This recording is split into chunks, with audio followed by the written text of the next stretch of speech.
On this episode of Shannon Ayers Speaks, we want to welcome to our Hello Beautiful audience, the beautiful Miss Kym Feltus. Thank you so much for joining us here today. Thank you for having me. I'm honored. Thank you so much. I had to figure out what it was God actually wanted me to do, what my assignment was. And it doesn't have to be in the traditional sense of the four walls of the church. It doesn't matter. It doesn't matter. Hurt, doesn't have to hurt is hurt. Hurt is hurt. Trauma is trauma. It does not discriminate, so we can definitely identify with each other and have a commonality with these issues and come together and build each other up. Your value is not predicated upon your decisions and the things you're going through. God sees your value because of the core woman of who you are. I was so used to dysfunction. I was so used to self-criticism. I was so used to putting myself down, self-sabotage, to where when I started healing and feeling good about myself, I was like, hold on, wait a minute. This doesn't feel right. I felt guilty about that.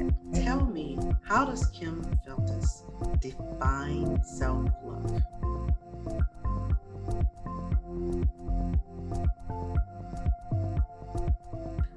We want to welcome to our Hello Beautiful audience, the beautiful Miss Kym Feltus. Thank you so much for joining us here today.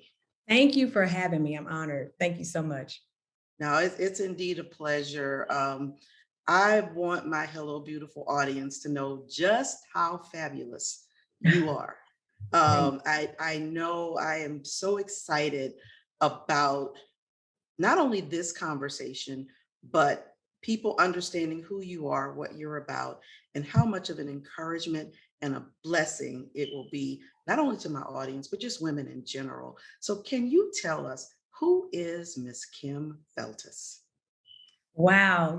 I just came to that realization this year. I didn't know for years who I was.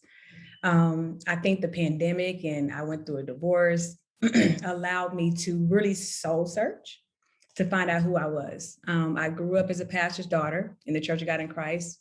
Matter of fact, my great-grandfather actually founded all the Kojic churches in Louisiana. So we have a deep rooted history in Kojic. And so I grew up, it was a strict environment. And I loved life as a little girl, but I experienced some sexual abuse. And unfortunately, at the age of 18, an uncle raped me at the age of 18 of my virginity. And at the time, I think it was extremely taboo, to talk about it. My parents didn't really know how to address it. It was covered up. So I felt my voice was muted. I didn't feel like my voice was important. I didn't feel believed. I didn't feel like my life was valuable because no one did anything about it. And so as I was screaming for help or, for some attention, I felt ignored. And so growing up in church, sweeping that under the rug, not talking about it, but it was something which happens often in the church, especially, and I'm a Louisiana girl too. Okay. So born and raised in New Orleans. And so I understand. My family's from New Orleans. You gotta be joking me. My grandfather's church is on Josephine Street in 3rd Ward. First Church of God in Christ. Wait a minute. That's my grandfather. Wow. That is just right up the street from my church. Yeah, small world. So that is crazy. Yeah. But yeah, growing up with that, it was devastating. I honestly, I went off to college, and I was devastated. I felt my value as a woman went down, and I was just going into womanhood. So I didn't feel protected. And so I felt alone. I went through a journey of I was broken for years. Let me just stop you just for that moment, just to capture. And you said this happened when you were 18? I was 18 years old. You were 18 years old when this happened. Tell me, while you're sitting in church, and the reason why I stopped you right there, because again, as someone that grew up in the church, and you know, and then when you throw in the fact that it's in Louisiana, and then you add extra that it's in New Orleans. So again, born and raised, I know it well. Tell me, in that moment, as this is happening to you, while everybody's shouting, praising God, the word is going forth, what is Kym thinking right in that moment? You know, what's really amazing is I love the church. I mean, love it. You know, we grew up in it. I think I was ostracized. I was talked about because I became sexually active with a boyfriend in the church at the time. So that rape caused me to be sexually active. And so people found out. I was made fun of. Of course, he was free. He was okay because I was the girl. I was pregnant. I got pregnant, had an abortion. And so I wasn't, even in that, I wasn't protected. My secret wasn't safe. So the church knew. And so I became the topic of conversation. So I knew at an early age of womanhood, how it felt to be excluded and talked about and ignored.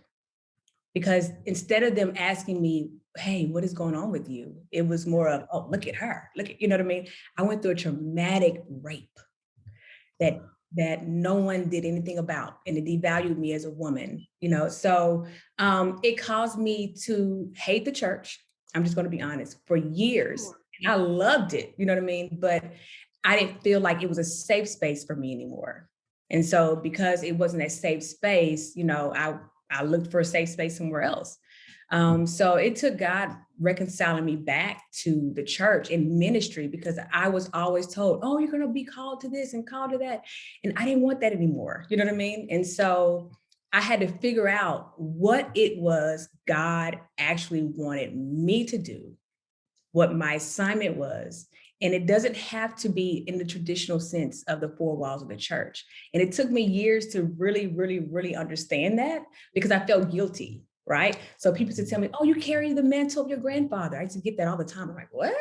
And so I felt obligated, because they said that, to be in a church setting for years. And so because of that, it was a long journey for me to figure out, you know what I mean, what it was that I really, really wanted to do when it came to ministry. So, Wow. So from there at 18, and then in college, and we all know, those of us who've been to college and that experience where we all are trying to find ourselves, where was Kym where were you in your headspace and heart space at that time? so you have to remember, I was raped at 18, right before prom. So it's the end, right before I'm about to graduate. So I'm going into college with this fresh on my mind, with this actually happening to me months prior. And then I came from a sheltered home. So when you mix that all together, it's really not a good combination. So I had some trial and errors in college, definitely did. As we all. Yeah, I had some trial and errors in college, but I just thank God for the grace that he kept me. You know what I mean? That he really kept me sane. You know what I mean? He gave me the zeal to keep going and never giving up. There's plenty of times I could have gave up, plenty. And there's something inside of me that did not want to give up. So, and I know that's because God's mission in my life, the assignment he has on my life has been so great, and it's bigger than me. So yeah, that's where I was in college. It was a trying time. It was. And the reason why I ask is because now, while I've never been the product of any type of rape or molestation, but I do know, while in college, I went through a lot, mentally, emotionally, just personal, just life stuff. So I can only imagine. I know there were plenty of dark times for me, having not even experienced what you've experienced.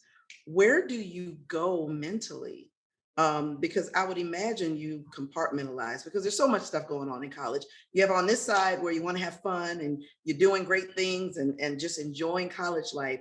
But then we all have that moment where we close the door and it's just us and our reflection in the mirror. What did Kym see once the lights went down and the doors were closed and you were sitting with yourself, given what you had experienced? Honestly, I did not stop running long enough to have that experience.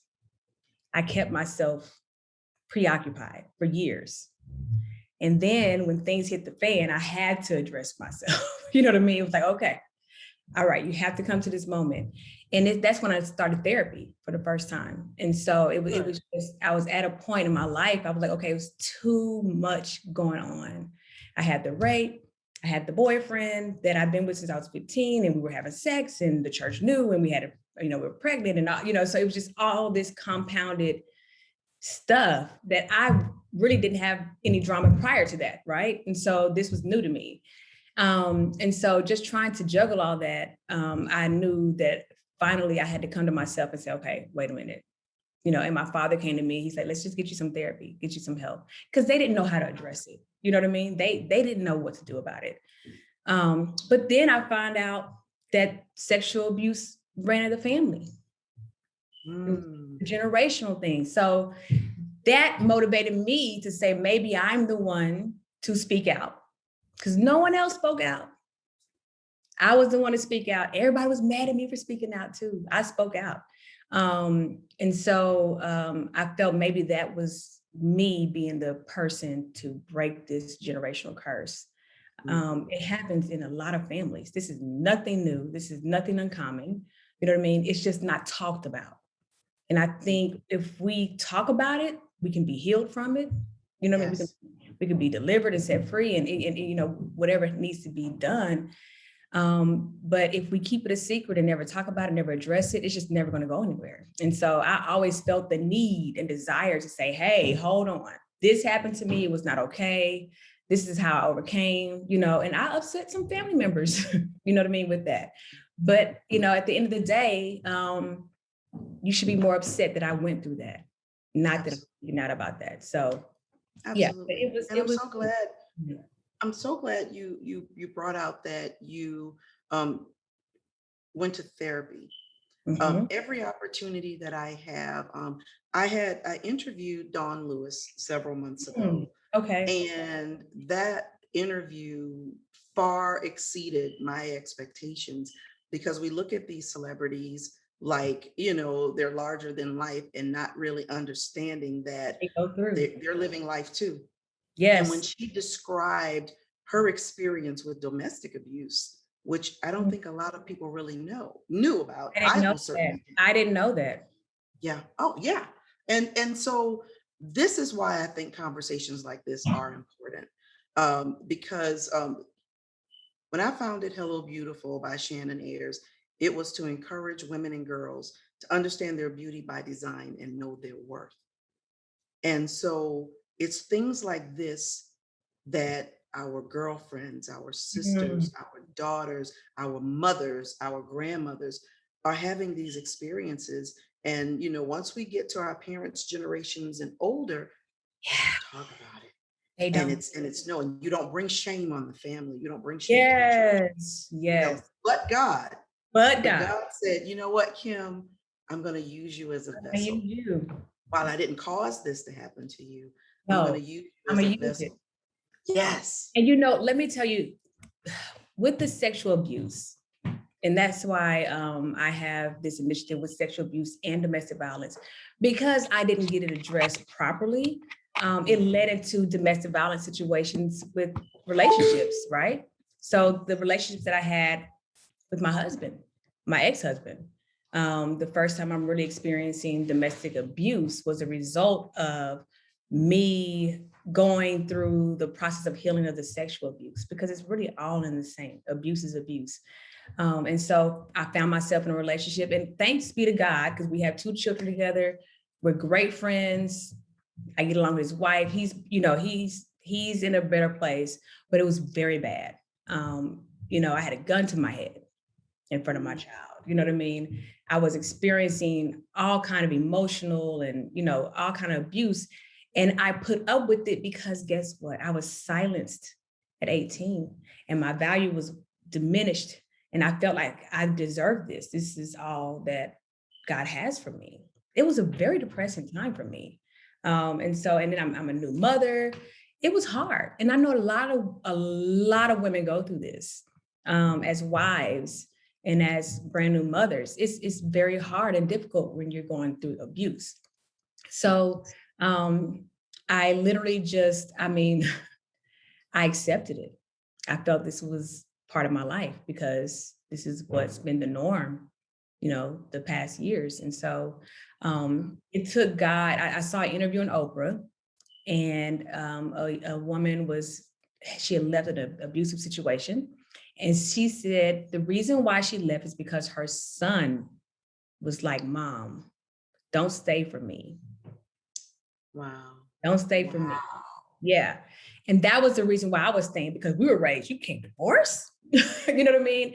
So I'm thinking, oh, even more shame. The girl who had sex with the guy from the church, and you know what I mean? And so more shame I'm gonna bring upon me and upon my family. And so I stayed in this situation longer than I should have. Instead of of baggage to carry. That's a lot of baggage to carry. A lot. Yes. So that's where, and I've had a successful corporate career. I think I dove all my attention into my career. I'm an accountant by trade. And so I really was pursuing my corporate career. So that was successful, but my personal life was hell. And so I remember one night we had a fight and I grabbed a trash bag, literally. That's all I could grab. And I just dumped whatever I could as clothes into that bag. And I grabbed my sons. I couldn't go to my parents' house. And my parents are not great now, but this is just the reality of what it was back then. So I went to a shelter. This woman who's been successful corporately and you know what I mean, who seemed to have it all together. I found myself with my two sons in a battered women's shelter. And I stayed there for a week because I needed it. The therapy, the support, other women who are going through it.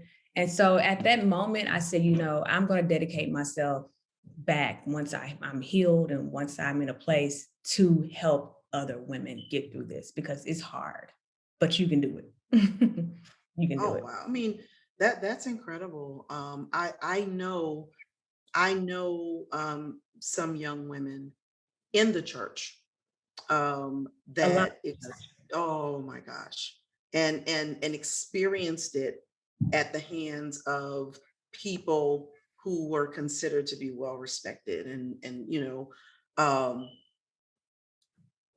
women need to hear this, because it goes to show you that it doesn't matter whether you're living in the hood, it don't matter, or whether you're sitting at the head of the corporate table. Doesn't matter. It doesn't matter. It doesn't matter. Violence doesn't even hurt is hurt. Hurt is hurt. Trauma is trauma. It does not discriminate, so we can definitely identify with each other and have a commonality with these issues and come together and build each other up. And so that's what I've been about, even with Conversation with Kym, because, when I first started it in 2016 with Vivica heard my story. She was just supposed to come for an appearance. That was it. I was in LA. And I had an event for the BET Awards weekend, and I gave my testimony, and she interrupted me and she was like, listen, whatever you need from me, I'm there. Like, attach your brand with me. I'm there for you. And she has kept her word. It's gone on with 7 years now, 6, 7 years. She's always kept her word with me. She's been integral. She's been so open to using her platform to even tell my story and to spread the word about domestic violence. And so it's been an amazing journey. I did stop for a little while. And I think the pandemic, with the rise of domestic violence and the pandemic, yes, sparked something in me. Which has not been talked about a whole lot, by the way. You hear snippets of it, but it's been too many other things going on with politics and other things. You But don't it's hear bad. about that. It's been bad. I received and this is where I knew where my ministry was. It's not traditional. It's not in church. But I feel like God has given me a global, Yes. ability to reach everyone. And so I received a message from a young lady who was a prostitute. This is when I knew what my ministry was. She was a prostitute. She wasn't a church girl. She wasn't used to the protocol of church or anything like that. She wasn't raised in church. And so she was a prostitute. She said, listen, I've been high for 3 days on ecstasy. I have been sleeping with men nonstop for 3 days, and I want to commit suicide. I saw your post. She said, you posted something about what you went through with the sexual abuse and the domestic violence. She said, I need you to tell me why not to commit suicide. Wow. And so in that moment, I knew I couldn't come to her churchy, you know what I mean? And come to her, Right. with that whole mentality of, Yes. and I literally had to get to the core of her, who she was, not what you're doing, because your value is not predicated upon your decisions and the things you're going through. That's God right. sees your value because of the core woman of who you are. And so I had Yes. to And who he designed you to be. who he designed you to be. And I said, regardless of what you're going through right now, that doesn't define who you are as a woman or define your worth as a woman. So please understand you're worthy to live. Wow. You're worthy to live through this. You are worthy. And so I had to talk to her literally for 3 days to talk her off a cliff, literally. Wow. I've never posted it. I've never really talked about it publicly because I just didn't feel the need to do that. But God showed this is real ministry, because a lot of people preach to the preach. That's easy. That's an easy job, to preach to the preached. We already know, you know what I mean? But to preach to people and minister to people, especially women who've been hurt like this, on a level that they understand. Yes. Is true ministry, and it's the true love of God to me. This is where God shines. You know what I mean? Yes. Because I'm not boxing him into a traditional look. So that's when I discovered my purpose, and I was like, wow. And so Conversations with Kym is an event that speaks for those who are voiceless, who are afraid to tell their story, who aren't believed. I always said I'd rather believe a person and let them tell their story. I'd rather risk them lying than not believing the truth. Absolutely. Okay. So I'm not going to ever shun someone from their experiences. I'm going to let them share their experiences and share what they've gone through. So, this is what Conversations with Kym is about. You have a voice. I've been there, honey. Trust me. I was made fun of. Everything, you know what I mean? It's and having to go through the humiliation as a woman, as a young woman, I get that. But if you keep pressing and keep living, I promise you, on the other side of that is so much strength, so much beauty, so much peace. It's just like, wow, this is my purpose, and I made it through. So I just want to encourage anyone, if you're listening, follow Conversations with Kym, because we have so many stories, so many conversations from women around the country about their experiences. And I want you to know that you're not the only one. You're not the only one. We're here with you. I hope you are enjoying the beautiful Kym Feltus. I had such a fun time with this interview. Kym has been through a lot in her life. She's been through domestic violence, homelessness, and been through a lot of things that some of you may even be experiencing. And this is what encouraged her and motivated her to have conversations with Kym. We have on May the 15th at 12 p.m. Eastern Standard Time. Kym, along with her co-host, the fabulous Vivica Fox, they will be hosting a virtual empowerment conference. You don't want to miss this conference. There's going to be something for everyone of all ages. We're going to have some of our favorite celebrities. We're going to have Dorinda Clark Cole. There are going to be so many familiar faces. The Stampleys, Micah Stampley, Byron Cage. So please join in. And and it's free. It's absolutely free. Kym has a very inspiring story that I know will encourage you, it will inspire you. And if you're going through anything similar or you know anyone going through anything similar, this will be a great source of encouragement. So please support her conference. You can go to her website, conversationswithkym.com, and that's Kym, Kym, conversationswithkym.com to register. And again, it's a free event. So I hope you will show up and support this event, and you will also be blessed and inspired. So in the meantime, on this interview, be sure to like, comment, and subscribe. Don't forget to hit that notification bell so you'll be notified of all of our future releases. And now, back to the show. I mean, just listening to this, and it really brought you full circle. Yes. It brought you full circle, and all of the hell and the torment that you had gone through, was for such a time as this. Yes. And I am so glad you said, I've been in the church all my life, Mm-hmm. And as I shared with you earlier, my husband is a pastor, so Yes. I know church. Me too. I know church. So we know church. You can't run from it either. Can't run from it. But this is the distinction, and you said it so well.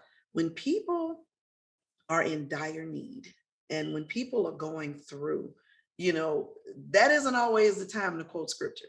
No. That isn't always the time to say. Yeah. Yes. No, Yes. Yeah. It's not, and it doesn't mean that there won't be an appropriate time for that. Absolutely. And it also does not minimize the word by any stretch of the imagination. Not at all. But I tell people often, we have to live in these bodies. We have to live in this world, so God made us human for a reason. And so sometimes we can, that saying where they say, you can be so heavenly bound to earthly good. Right. Right. I know what that feels like to be talked about in the church.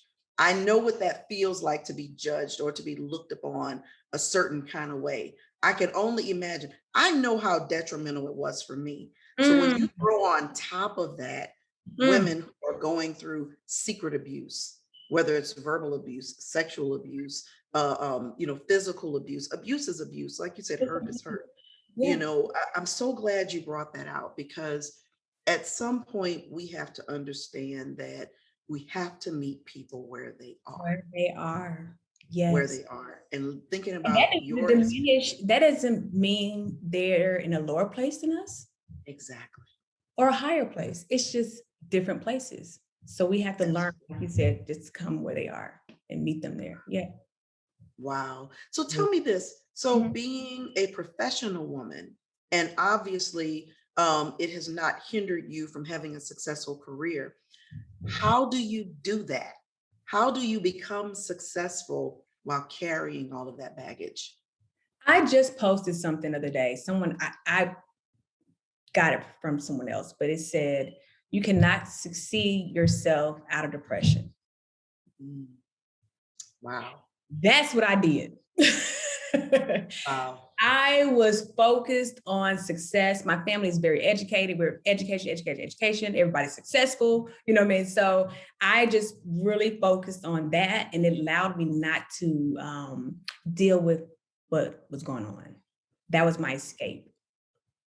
It wasn't healthy, but it got me places. But at the same time, I needed to deal with the core issues of what was going on with me. And so the success was a distraction from doing that. But I do still thank God for giving me the ability to be able to feed my family, you know what I mean? Do well in corporate environments. I'm a 3-time author. I wrote 3 books. Being able to achieve those things in life, despite what I was going through, is an amazing, and I know it's the grace of God. Like, I can't even take no credit for that, because he really, really pushed me to do that and not give up. I've I've had many conversations with him where I wanted to give up. And I know he was close with me because I have felt him push me. And I felt him tell me, I promise you it's going to get better. I promise you, just keep going. You're going to smile again. You're going to genuinely laugh again. You're going to be at peace. And let me tell you, even when I was healing, I had a level of guilt of healing. I felt guilty for healing. Tell me about that. What does that mean? I was so used to dysfunction. I was so used to self-criticism. I was so used to putting myself down, self-sabotage, to where when I started healing and feeling good about myself, I was like, hold on, wait a minute. This doesn't feel right. I felt guilty about that. And that's because I had so much dysfunction for so long that I became used to that. That's what I was used to, was the dysfunction. And sometimes we find peace in dysfunction. It's sad, but I found peace in dysfunction. And so going through therapy, really doing the work on Kym, I had to address that. And I had to say, you know what? No, this is what you deserve. You deserve peace. You've been through hell. You deserve peace now. You deserve happiness. You deserve true, happy success, not depressed success. There's a difference, so. And you always deserved it.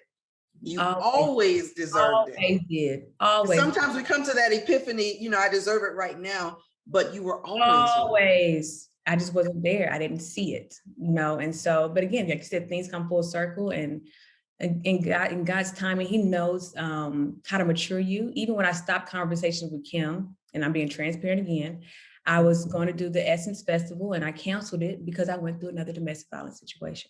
I was embarrassed. Again, here goes the humiliation. And humiliation only comes when you feel voiceless, when you feel like no one's hearing you, or you feel like you're being prejudged. And so I went through that again and I stopped it. And people from around the country, when this conversation with Kym is going to, and I'm like, I'm not doing it right now. I'm not doing it. It took the pandemic. It really did, for me to come back to that initiative and say, I have to pick this up again. It's affected so many people in a positive way. I do not want to be responsible for those who are voiceless to continue to be voiceless. I want them to know I'm here with you. If no one else hears you, I hear you, and I believe you. Wow, Kym,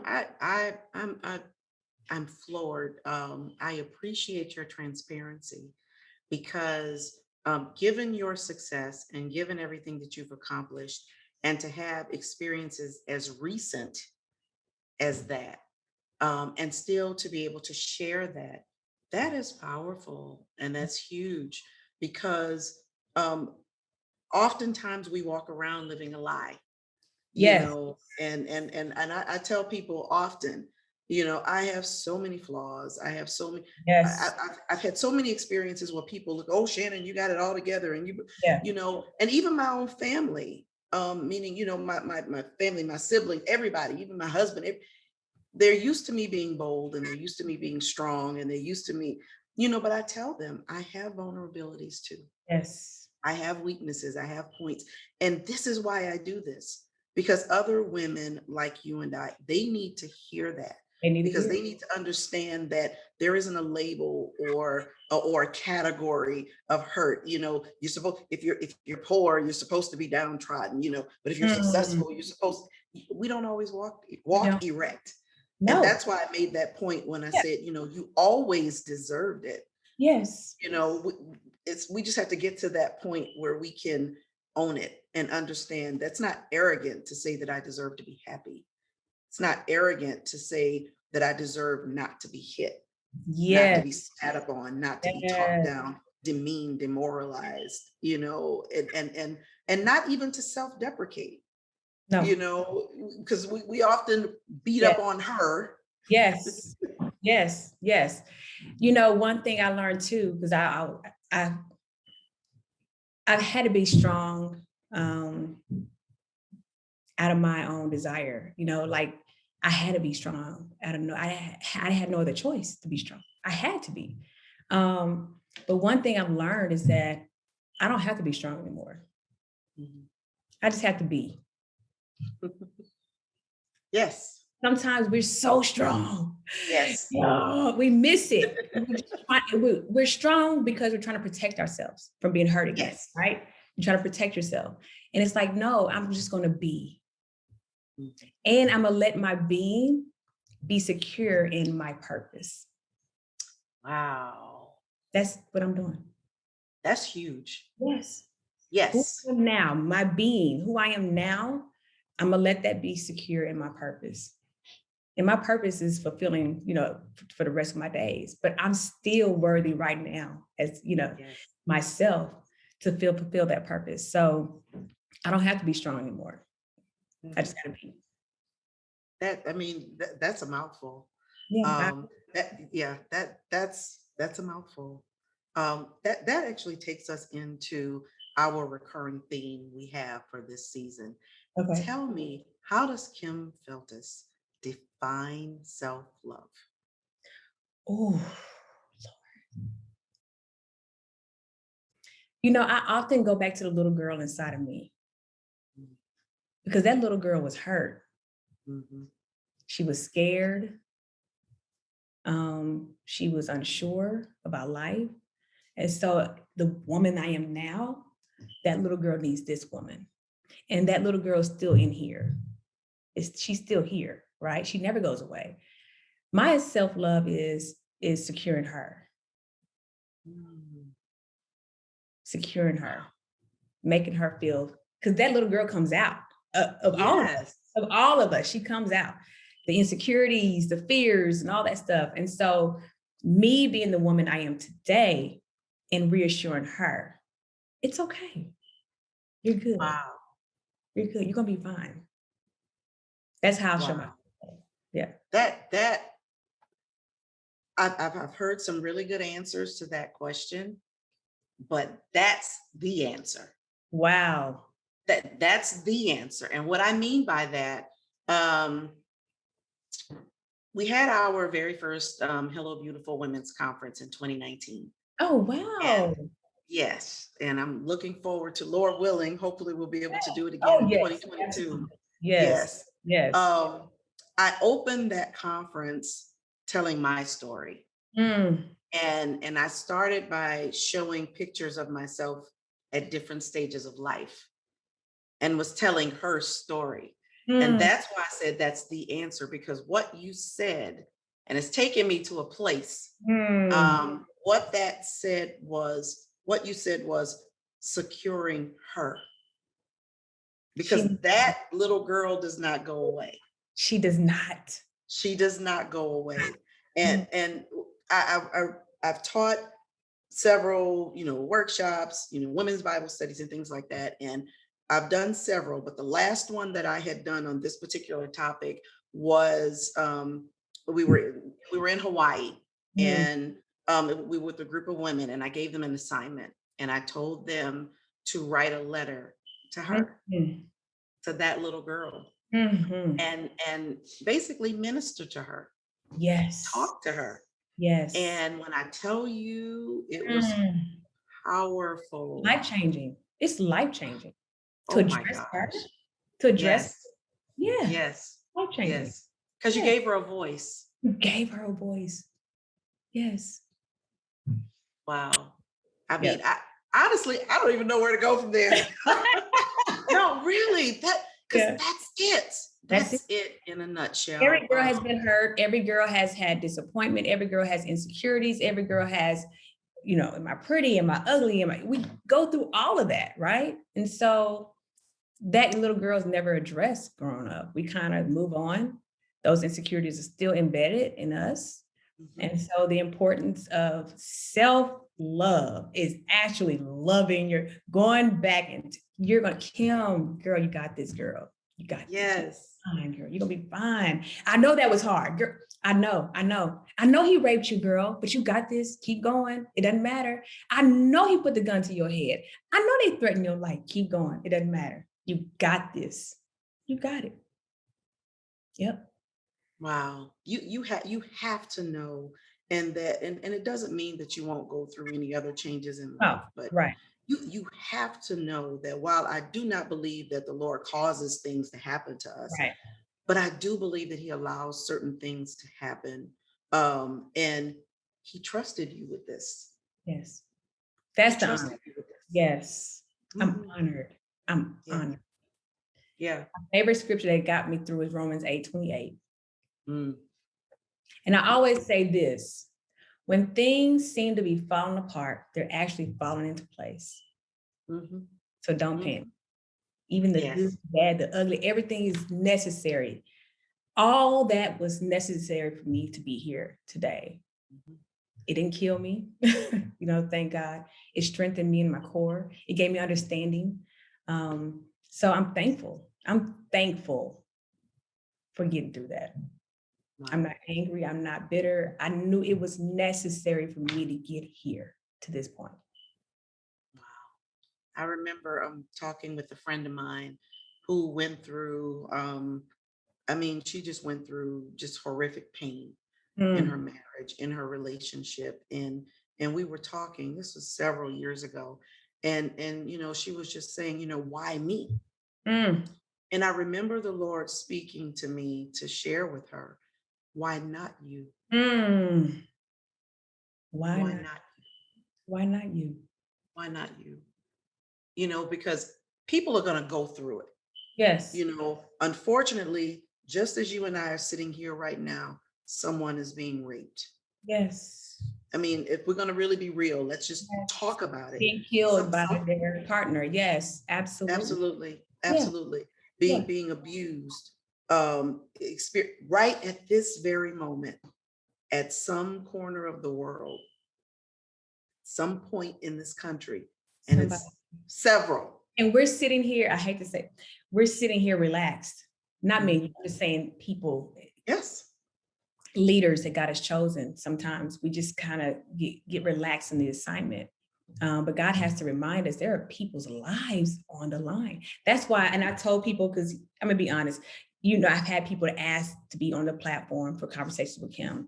I've had some popular people ask me, but I'm so sensitive to the initiative and to the space where I decline. No, this is not what God is.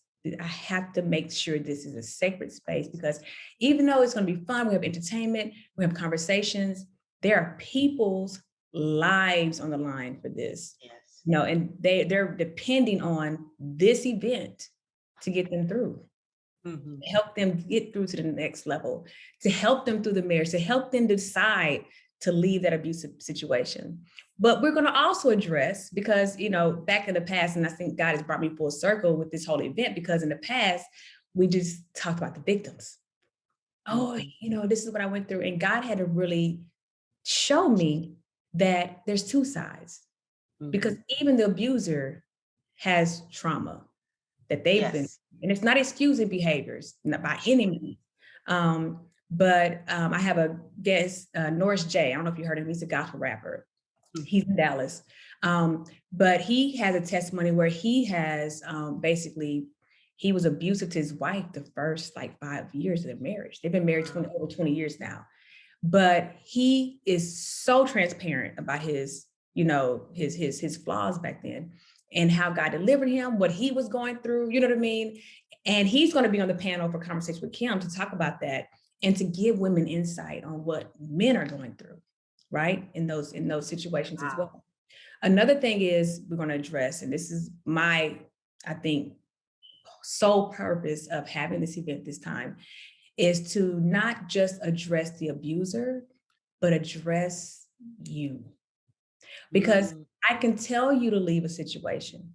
Yes. I can tell you to leave that man, right? And you leave him and you attract the same type of man, because we have not dealt with the core issue of what is it in me. And it's not bad. It's not, I'm not making you feel bad or trying to make you feel like you're guilty, but I had to address it. Okay, what is it in me, Kym? What is it in you that is attracting abuse? It's because my core was abused.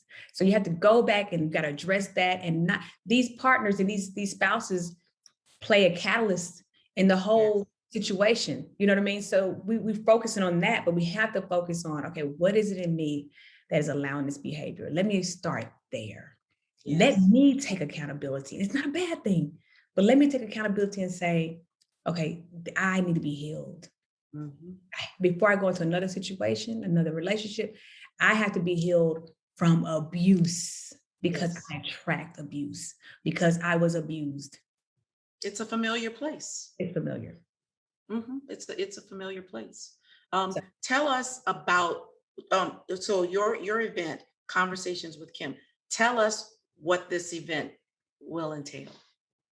so I'm excited because it's virtual. And I am tapping into virtual entertainment. So I'm launching my CWK virtual entertainment company. So this will be the first show. We're using a platform called Hopin. I don't know if you ever heard of it. I have Um, not. Hopin is amazing. It's probably the most interactive virtual platforms you can use. So you have different stages and different platforms, and you have networking, you have virtual vendor booths where they have their own rooms where they can do everything they want to do to run videos or, and so it's very interactive. I think it's the new wave of, doing virtual events. And so I'm excited to have that platform because I can have different stages. So we have our health and wellness stage, right? So I have my therapist who is wonderful. My therapist and my trainer are going to be in that class because therapy and working out have meshed for me. They're both necessary in my life. They're both therapeutic. And so just talking about the importance of health and wellness when it comes to healing, especially going through traumas, the importance of health and wellness. So we have that stage. We have a Black Virtual Wall Street stage. I have some colleagues of mine who are Black women venture capitalists, meaning they Wow. invest into startups. You don't hear about too many Black women doing this.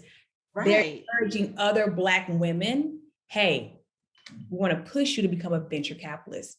And so they're going to be on stage. I have Isaac Hayes. I don't know if you remember Isaac Hayes. Isaac Hayes III, his son, Mhm. just launched a social media app called Fanbase.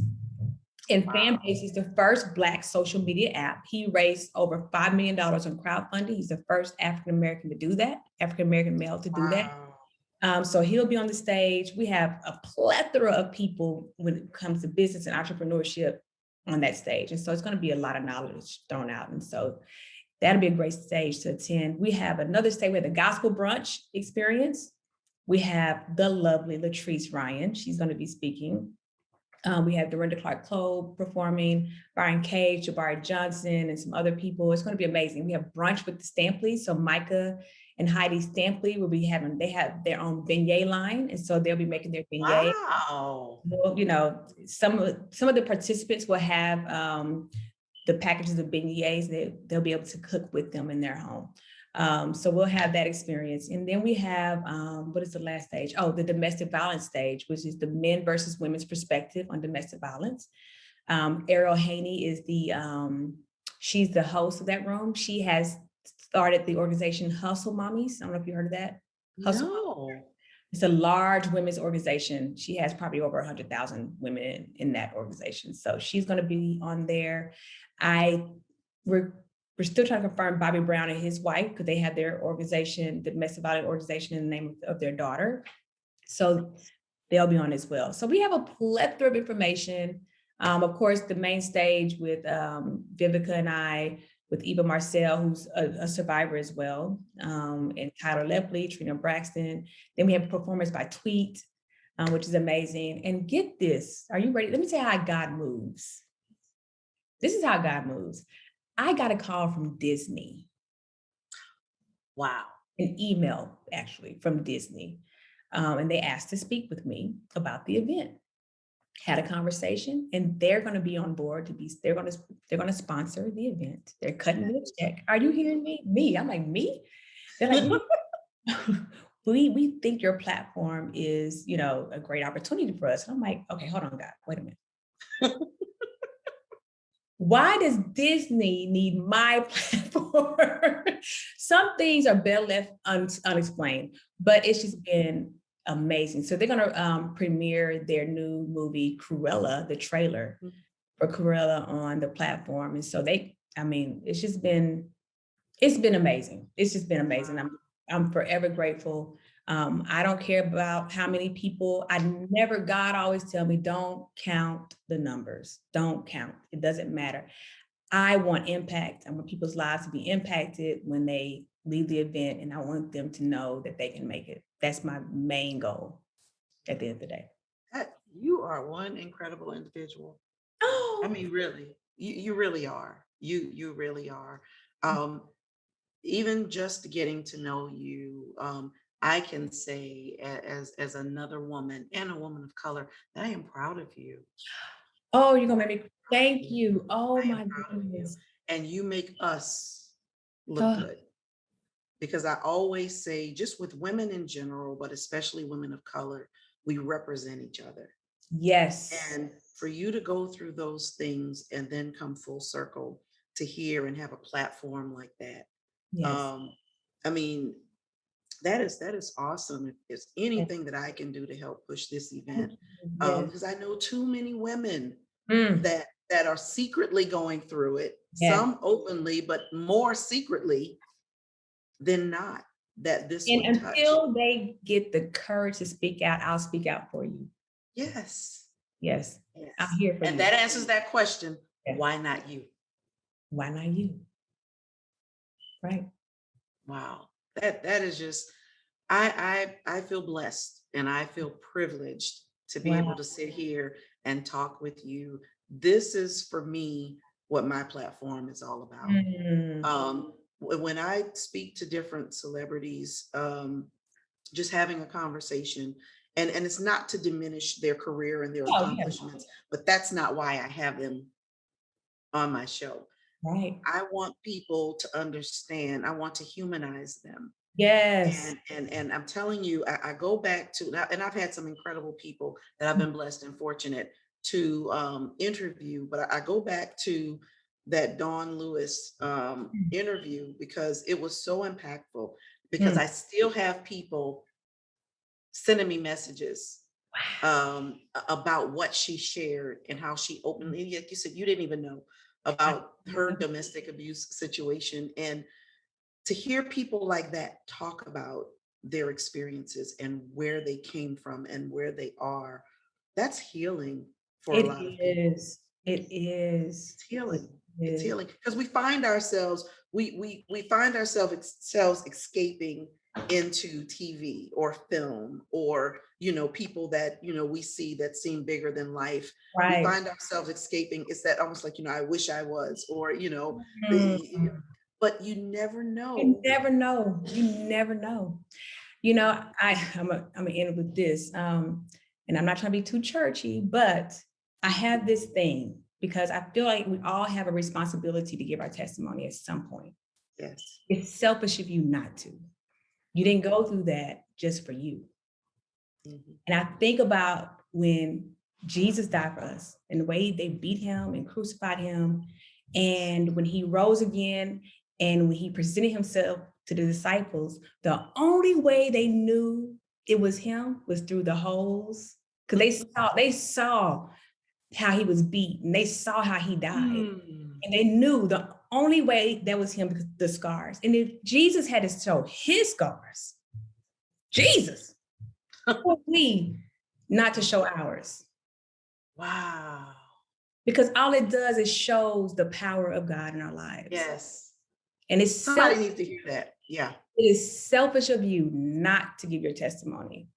Yes. I'm not saying do it, prematurely, but Sure. at some point, what you went through is for someone else as well. But what does the word say? We overcome by the word of our testimony. Yep. There's a song that has just been coming on several times on my Pandora when I'm in my car. And it's a song by Kirk Franklin, let me touch you and see if you are real. And that's what came to mind when you said that, because I never thought about it like that. That was the only way that they knew. That was the only way. Yes. He had to show the holes. He had to show what he went through. Mm. And sometimes the next level requires you to show what you went through to qualify. So don't be ashamed. Don't be ashamed. Yes. Yeah. Yes. No, this is awesome. You are awesome. Sorry. Thank you. You are. Listen, this has been an incredible. This has been an incredible experience for me. And I am thankful that my platform allowed us to meet. I mean, this is the Lord allows everything to happen for a reason. Yes. Yeah. And I'm looking forward to your conference, and I'm going to make sure we put it out and tell us when is the conference? It's May 15th. Saturday, May 15th at 12 noon Eastern Standard Time. And you can register today for free at conversationswithkym.com.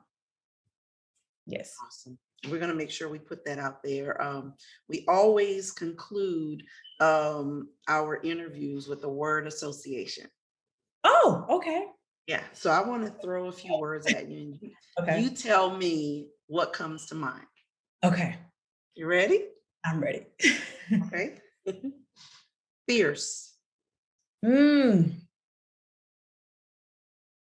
Audacious.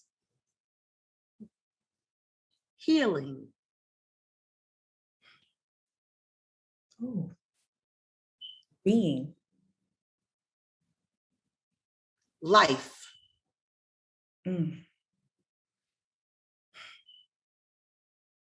Truth.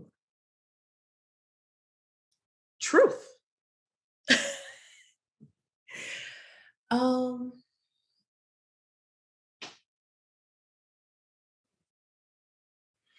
That's a good one.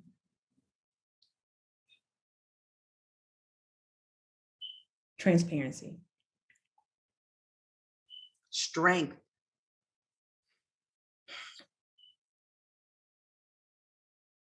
Vulnerability. Resilience.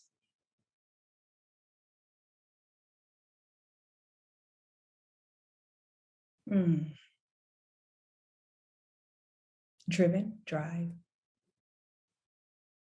Little girl. Strong. She's strong. Overcomer.